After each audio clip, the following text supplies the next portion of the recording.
সংবিধান পরিষদ যে জাতীয় সংসদ হিসেবে কাজ করবে, সে তার সম্পূর্ণ সময়ের খুব বেশি হলে 50% সময় এখানে দিতে পারবে। এরকম একটা সংবিধান পরিষদ 90 দিনে সংবিধান রচনা করে ফেলবে এত দ্রুত? আমার কাছে এটা মনে হয়েছে একটু মানে উচ্চাসা। সবচেয়ে বড় কথা হচ্ছে 90 দিনের মধ্যে যদি তারা করতে না পারে তাহলে এক্সিস্টিং কনস্টিটিউশন কন্টিনিউ করবে। এখানে হচ্ছে আমার আপত্তি। শোনেন, জাতীয় সংসদ সংবিধান সংশোধন করে, সংবিধান পরিষদ নতুন সংবিধান প্রণয়ন করে। নতুন সংবিধান প্রণয়ন হতে আমাদের পার্শ্ববর্তী দেশে এমন উদাহরণ আছে 8-9 বছর লেগেছে। নতুন সংবিধান প্রণয়ন হতে বহুদিন লাগতে পারে। এখন এই জন্য আমি 72 সংবিধান কন্টিনিউ করব। নতুন সংবিধান প্রণীত না হওয়া পর্যন্ত বর্তমান যে সংসদ থাকবে, যে সংসদটা সংবিধান পরিষদ সংসদ হিসেবে কাজ করবে, সে 72 সংবিধানের প্রয়োজনীয় অ্যামেন্ডমেন্টগুলো করে ফেলবে। এটা আপনাদের ইনক্লুড করতে হবে যে গণপরিষদ হিসেবে যখন সে কাজ করবে, সে নতুন সংবিধান প্রণয়নের কাজ করতে থাকবে। ওটা করতে আমার ধারণা 2-3 বছর লাগতে পারে। এই 2-3 বছর কি আমি 72 সংবিধান বহন করব? এই 2-3 বছরের জন্য তারা যখন জাতীয় সংসদ হিসাবে কাজ করবে, তখন তারা সংসদের কিছু ফান্ডামেন্টাল অ্যামেন্ডমেন্ট আনবে। যেমন আমরা সবাই জানি প্রধানমন্ত্রীর ক্ষমতা, আর্টিকেল 70, তারপরে আমরা সবাই জানি হচ্ছে যে আপনার উচ্চ আদালতের ডিসেন্ট্রালাইজেশন, বিচার বিভাগের স্বাধীনতা, এই সংক্রান্ত কিছু ফান্ডামেন্টাল জিনিস যেটা নিয়ে সমাজে বহু বছর যাবত ঐক্য আছে। যেমন সংসদ সদস্যরা 90 দিন পর্যন্ত সংসদে উপস্থিত থাকতে পারে, 89 দিন পর্যন্ত, 89 কার্তিক দিবস পর্যন্ত একাধারে 90তম দিন তার সংসদ সদস্য চলে যায়। এই ফান্ডামেন্টাল জিনিসগুলো যেটা আমরা সবাই সারা জীবন ধরে বলে আসছি, এগুলি জাতীয় সংসদ পরিবর্তন করতেই থাকবে। নতুন সংবিধান প্রণয়ন কবে হবে, এই জন্য আমি এই 72-এর বোঝা কেন বহন করব, এটা আপনাদেরকে অবশ্যই ইনক্লুড করতে হবে। দ্বিতীয় যে পথরেখাটা দিয়েছেন, সেখানে আমার মনে হচ্ছে টু মাচ এমফেসিস দেওয়া হয়েছে জুলাই সনদের উপর। জুলাই সনদে কি এত কিছুই থাকবে? এটা সংবিধানে লিখতে হবে? তাহলে এই জুলাই সনদ আর হবে নাকি আমার সন্দেহ আছে। জুলাই সনদের উপর অনেক বেশি গুরুত্ব দেওয়া হয়েছে, মনে হয় আমরা একটা ধরেই নিয়েছি সবাই জুলাই সনদের উপর অনেক কিছু বিষয়ে একমত হবে। এটা এত সহজ হবে না। হয়তো এমন হতে পারে জুলাই সনদের মোস্ট ফান্ডামেন্টাল শুধু জিনিস রাখা সম্ভব হতে পারে। এটা একটু ভেবে দেখেন, বাট নতুন চিন্তা খুবই ভালো। আচ্ছা, আরেকটা জিনিস আমি বলি যে কন্টেন্ট নিয়ে যেগুলি বলা হয়েছে, সেখানে আমার কাছে মনে হয়েছে ফ্র্যাঙ্কলি স্পিকিং উচ্চ কক্ষকে অনেক বেশি ক্ষমতা দিয়ে দেওয়া হয়েছে। এত ক্ষমতায় যদি উচ্চ কক্ষকে দেন, তাহলে উচ্চকক্ষে বিএনপি, জামাত এবং নাহিদের দল তাদেরকেই নিয়োগ দিবে যারা দলদাস হবে। উচ্চকক্ষই যদি এত ক্ষমতাশালী হয়, বাংলাদেশের বর্তমান সংবিধানে একটা মাত্র ব্যক্তিকে স্বাধীনভাবে নিয়োগ করা যায়, হচ্ছে চিফ জাস্টিস। রাষ্ট্রপতি স্বাধীনভাবে নিয়োগ করতে পারে এবং বাংলাদেশের সংবিধানে চিফ জাস্টিসের অসীম ক্ষমতা।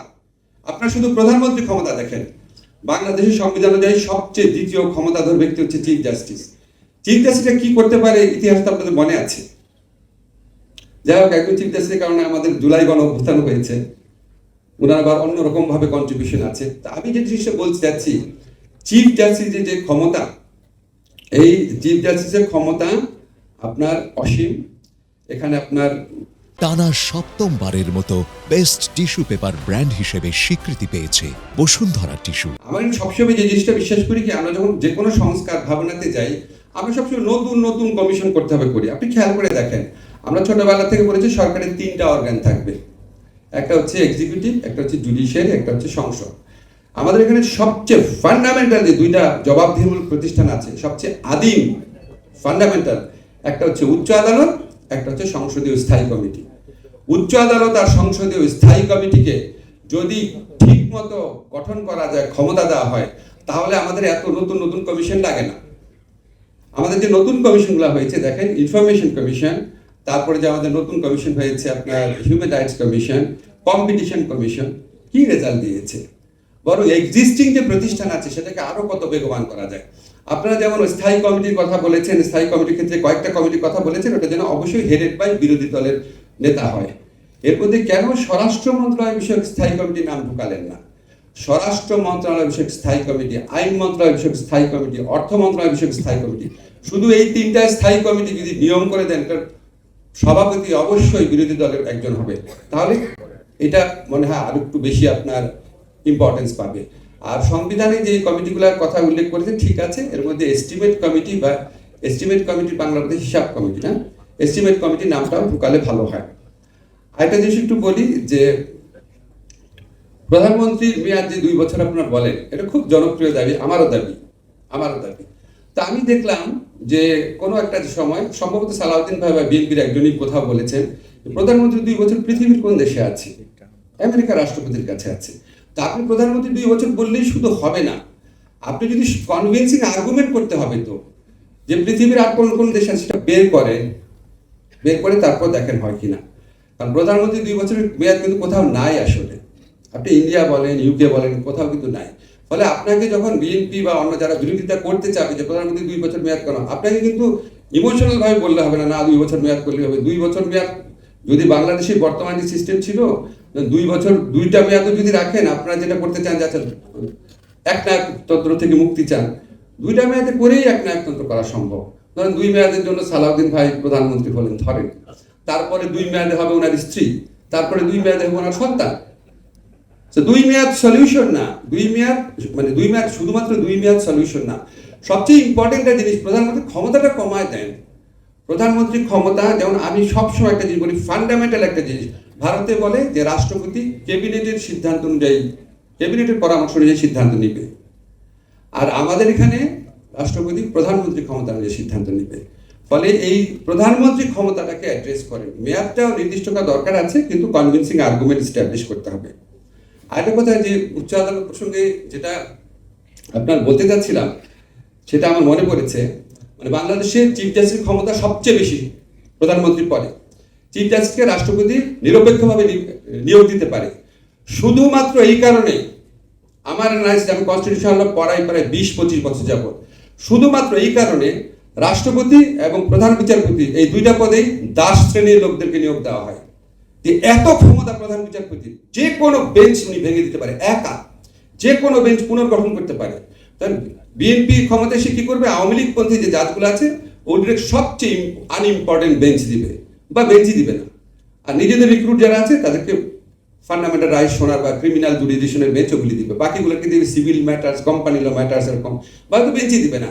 একটা লোক পুরা বাংলাদেশের সমস্ত মানুষের মানবাধিকারের বিচার কন্ট্রোল করতে পারে, একটা লোক, চিফ জাস্টিস। তা আমার আশঙ্কা হচ্ছে, আপনি যদি এত ক্ষমতা উচ্চ কক্ষকে দিয়ে দেন, তখন উচ্চ কক্ষকে বিএনপি, এনসিপি, জামাত, অন্য যে কোনো দল, তারা এমন লোক নিয়োগ করবে যে আপনার ছায়া শুনলেই বুঝতে পারবে কি করতে হবে। এত ক্ষমতা থাকা বোধহয় সম্ভবত ঠিক না। আরেকটা কথা বলি, একটু শেষ করি, এটা আমাদের সমাজের একটা ব্যাধি, আমি খুব সরি এটা বলতেছি। সেটা হচ্ছে, আমরা মনে করি যে পৃথিবীর সমস্ত সলিউশন সংবিধানে আছে। আমি দেখলাম জুলাই গণঅভ্যুত্থানের উপর সবাই বলছে 72-এর সংবিধানের কারণে বাংলাদেশে এই অবস্থা হয়েছে।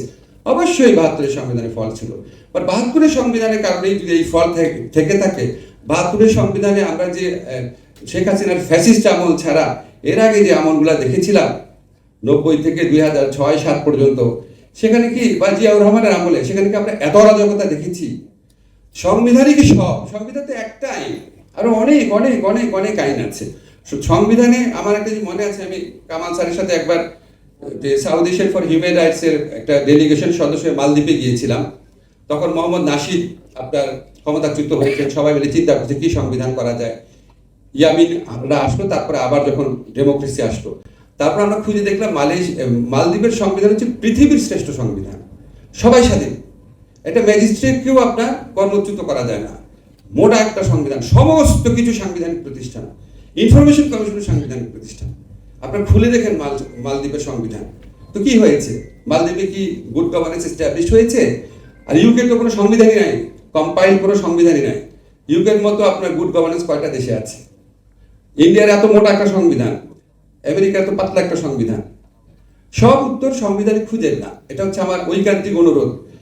ছোট ছোট লয়ের মাধ্যমে বিরাট পরিবর্তন করা যায়, বিরাট পরিবর্তন। একটু খুবই বিনয়ের সাথে বলি, ধরেন আমাদের দেশে সিভিল প্রসিডিউর কোড আছে, আমি খুব অবাক হয়েছি শুনে যে ওইখানে প্লেইন্ট যে আর্জিটা, রিটেন স্টেটমেন্ট, সেই দুইটা জিনিসই আপনার পরে পরে শোনানো হয়। আর যিনি প্লেইন্ট লিখেছেন, যিনি রিটেন স্টেটমেন্ট লিখেছেন, উনি মাথা নাড়তে থাকেন, হ্যাঁ এটা উনি লিখেছেন। এই শুনানি করতে 2 বছর চলে যায়, কারণ অনেকদিন পর ডেট পড়ে। তা আপনি যদি একটা ছোট্ট নিয়ম করে দেন, আমরা করে দিয়েছি এটা সংশোধনী করে, যে প্লেইন্ট আর রিটেন স্টেটমেন্ট পড়তে হবে না, কোনোভাবে করা যাবে না, শুধু লিখিতভাবে লিখে সাইন করে দিবে, ঝামেলা শেষ। সিভিল বলাতে একটা মামলা করি আমরা, আবার এক্সিকিউশনের জন্য আবার মামলা করি, সেটার জন্য আরো 5 বছর লাগে। আমরা বলেছি এক্সিকিউশন আর টাইটেল স্যুট একসাথে করতে হবে।